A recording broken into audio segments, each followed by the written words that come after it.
warahmatullahi wabarakatuh. Perkenalkan, nama saya Hana Hanifah dengan NIM 66612100140.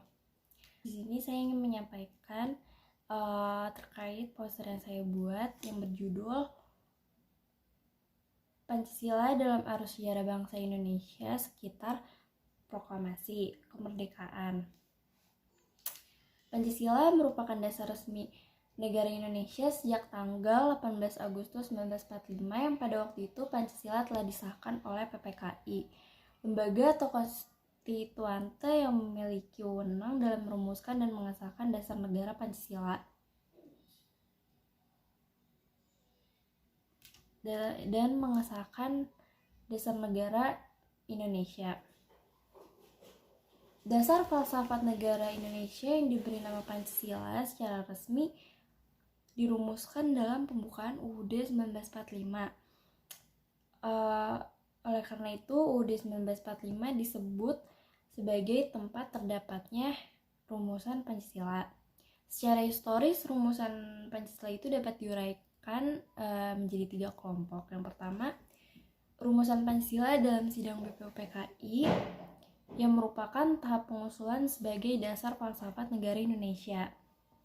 Yang kedua, rumusan Pancasila ditetapkan oleh PPKI sebagai dasar falsafat negara Indonesia yang sangat erat hubungannya dengan proklamasi kemerdekaan. Lalu yang ketiga, ada beberapa rumusan Pancasila dalam perubahan ketatanegaraan Indonesia selama sebelum berlakunya kembali rumusan Pancasila yang terkandung dalam pembukaan UUD 1945. Nah, tujuan dari tulisan ini dibuat adalah untuk mengetahui bagaimana hasil sidang PPKI dan bagaimana rumusan Pancasila dalam pembukaan UUD 1945.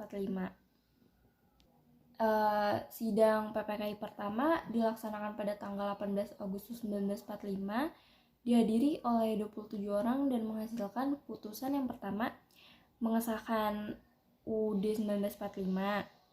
Yang kedua, memilih presiden dan wakil presiden. Yang ketiga adalah menetapkan berdirinya Komite Nasional sebagai pusat sebagai badan musyawarah darurat. Sidang kedua dilaksanakan pada tanggal 19 Agustus 1945 dan berhasil menentukan ketetapan yaitu pembagian 8 provinsi, kayak kementerian dan departemen, bentuknya komite daerah. Sidang ketiga dilaksanakan pada tanggal 20 Agustus 1945 dan dibentuk suatu badan yang disebut Badan Keamanan Rakyat dan juga membentuk PNI. Nah, rumusan Pancasila dalam pembukaan UUD 1945 yaitu ketuhanan yang Maha Esa, kemanusiaan yang adil dan beradab, persatuan Indonesia, kerakyatan yang dipimpin oleh hikmat, kebijaksanaan dalam permusyawaratan perwakilan, dan keadilan sosial bagi seluruh rakyat Indonesia. Sehari setelah proklamasi kemerdekaan Indonesia pada tanggal 18 Agustus 1945, PPKI bersidang untuk menegaskan dan menentukan posisi bangsa Indonesia dari semula terjajah menjadi bangsa yang merdeka. Mungkin itu saja yang bisa saya sampaikan, kurang lebihnya mohon maaf. Wassalamualaikum warahmatullahi wabarakatuh.